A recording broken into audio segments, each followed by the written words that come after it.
Hi, y'all. I'm going to tell you a story about a guy and his boat. Okay?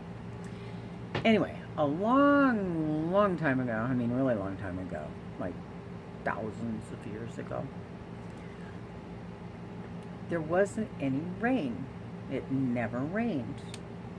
It was like a terrarium, if you know what a terrarium is, where like you put all these plants and you kind of lock it up and it keeps all its own moisture in there.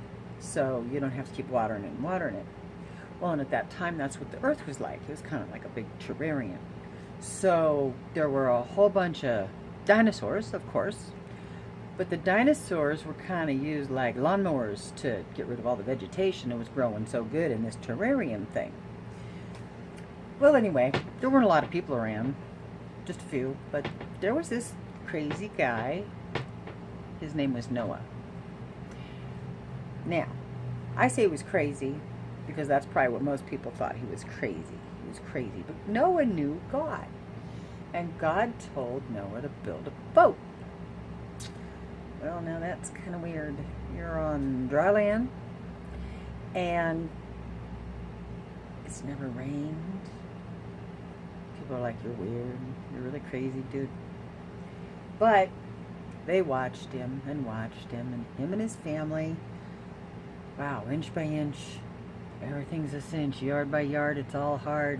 When you think of it, one piece at a time, that he put this huge boat together. You know, this boat was huge. I mean, you're talking like a football stadium huge. Big, big, big, big, big boat. And don't you wonder where he got all the wood? Yeah. Anyway, one day, Noah looked around and went, oh my, there's a couple of panthers. Ooh. And they went like up the ramp into the boat. Noah's like, okay, whatever. And he had just built all these stalls, so he kind of knew that he was going to have to put some animals in there. He just didn't know the animals were going to come to him. So God made all the animals come to Noah.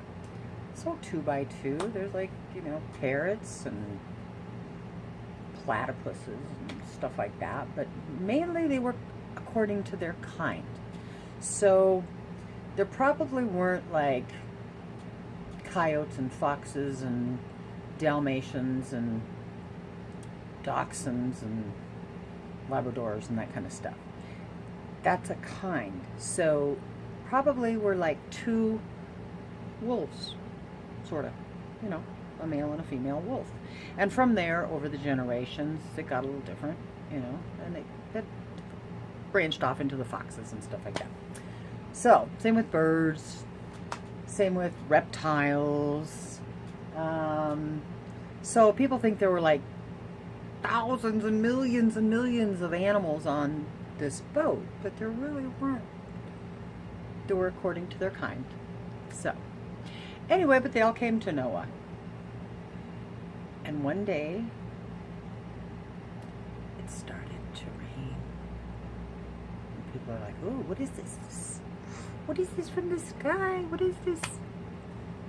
And God made Noah get his whole family in there with all of the animals and stuff. And God himself closed the door to the ark. Boy, I bet that was weird. It's raining outside. Tap, tap, tap, tap, tap on the rooftop. And everybody's kind of like, oh, this is kind of weird. It's kind of weird. And you're hearing people from outside go, let me in. But Noah, even in the compassion of his heart, couldn't let him in because God himself closed the door.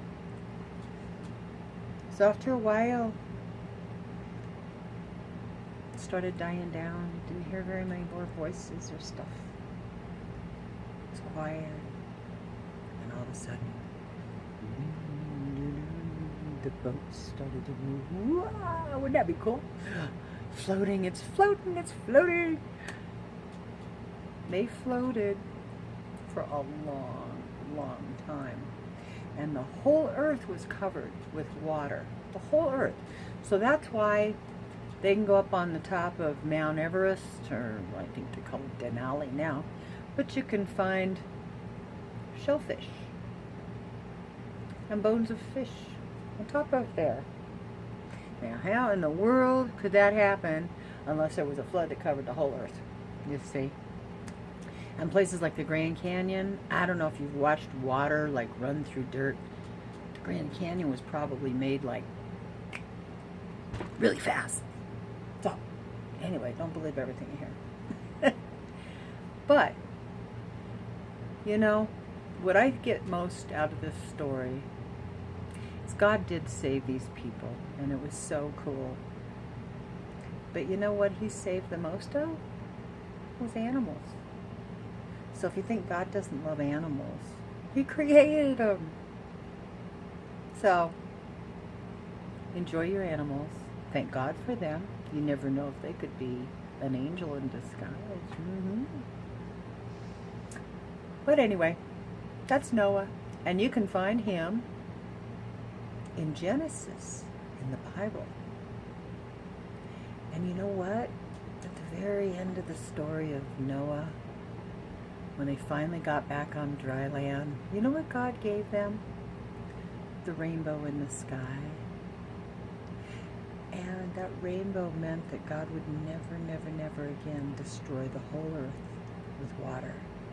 So there would never be a huge flood that would kill everybody ever again. I think that's kind of cool. So whenever you see that rainbow, think of God and his promises. He loves you.